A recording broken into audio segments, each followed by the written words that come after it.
Hey guys, it's Clay from Clear Critique, and today I want to quickly discuss everyone's favorite director of nostalgia, Quentin Tarantino. The man has quite the loyal fan base, and if you have a foot fetish, you probably have to wait for everyone else to leave the theater before standing up, so there is always much anticipation for a new movie by him. Now, I've talked about his work before, specifically how he uses food and drinks to enhance certain scenes, but today I'll be talking about his 10th film and what it could entail. See, Tarantino has said on several occasions that number 10 will be his final film. He doubled down on it recently, saying that the phrase, "the final film by Quentin Tarantino," will appear both in the marketing and the film itself. His main reasoning is that many of his favorite directors don't quit when they should. At the top of your game. Why? That's why I want to quit! And he wants to leave on a high point and focus on plays, books, and possibly television. But what will be his final film? What are the main theories, and do they hold any water? Here is everything we know so far about Tarantino's final film. At the end, I'll be including what I would personally like to see as the finale. Here we go. Yes, during an appearance with douche extraordinaire Bill Maher, the director spoke about the possibility of remaking Reservoir Dogs as a way to wrap things up in one full circle.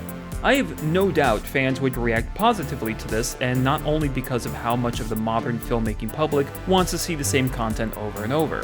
After all, it would be interesting to see how such a dynamic artist would tackle the same plot with a bigger budget and everything he has learned over the years. But the quality of the movie would be discussed less than the act of doing it. This is a gimmick more than an earnest attempt at art, and I think Quentin knows this, since he quickly followed up this idea with a "don't worry internet, I won't actually do it." Tarantino enjoys horror films, which should come as no surprise considering how much he enjoys pulpy violence and grindhouse-style flicks. Yet, he has never made one, and the closest he got to it was when he announced in the 90s and again in 2000 that he might pursue remaking the Italian horror film, The Psychic. He described the project's future as murky, as he doesn't own the rights to it. The reason I'm bringing this up is that on the 2019 Blu-ray re-release of the movie, one of the original writers said that he was in talks with Sony Pictures on remaking it, and that they were interested in having Tarantino direct it. At the very least, some talks have likely to have occurred.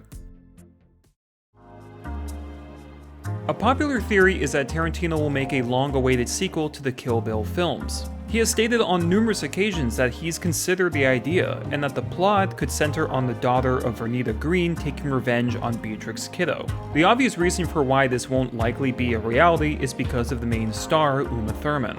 During the filming of Kill Bill 2, Tarantino forced the actress to drive a car she felt was unsafe at high speeds down a winding road. She crashed and suffered a major back injury. Tarantino admitted later that this was a massive mistake on his part.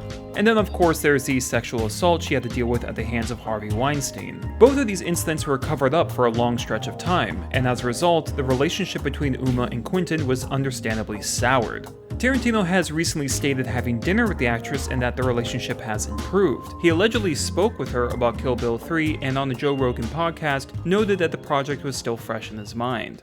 I mean, the only one I can imagine where it would be another epic, where I need to outdo everything, is if I did a Kill Bill 3. Have you thought of that? I've thought of it, yeah. Financing and marketing that certainly won't be a problem. If an In-N-Out starts selling concentrated white guilt, half of California would still speed past it to jump in line for a Tarantino remake of Geely. But it's worth noting that we're hearing all of this from him, and we have no idea whether the actress would even agree to reprise the role.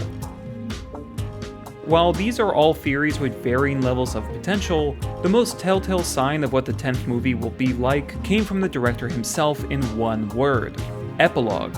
I think people are expecting this gonzo saga to end with a bang, but according to him, he's already done that. Once Upon a Time in Hollywood was the big bang of his career, a 3-hour epic with a, quite frankly, bloated cast. I'm imagining it'll be more epilogue-y.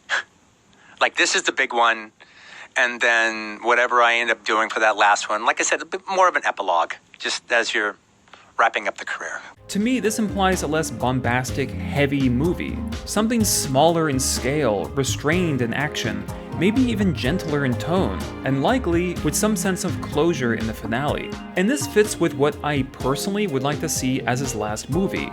A film noir detective mystery checks all the boxes. A mystery plot would provide ample opportunities for his witty dialogue and larger-than-life characters. If anyone can adapt an old-fashioned archetype like the femme fatale for the modern audience, it's Tarantino.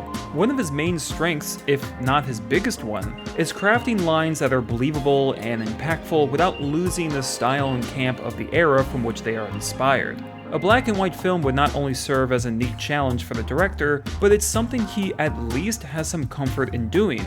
While I generally prefer earlier Tarantino works, I can't deny how much these films have flourished in terms of cinematography. His directing and collaborations with Robert Richardson have yielded gorgeous results. A black and white film noir with these two behind the camera could look equally stunning. And best of all, the more suspenseful pacing of a film noir could fit this epilogue theme really well. There are several abandoned projects and concepts I haven't mentioned because their chances of being made are next to zero. No one but Quentin Tarantino himself knows what the finale could be, but hopefully this video has helped shed some light on the more popular theories. The basic summation is that if the man can't resist going big or feels attached to one of his existing stories, then Kill Bill 3 is a strong contender. However, right now a more restrained, tightly constructed, and original story is the most likely finale to this infamous career. In the meantime, we wait with bated breath. What kind of movie would you like to see as Tarantino's last? Comment below. Check out my other discussion about this director's films, and subscribe if you want to support the channel. Thanks for watching.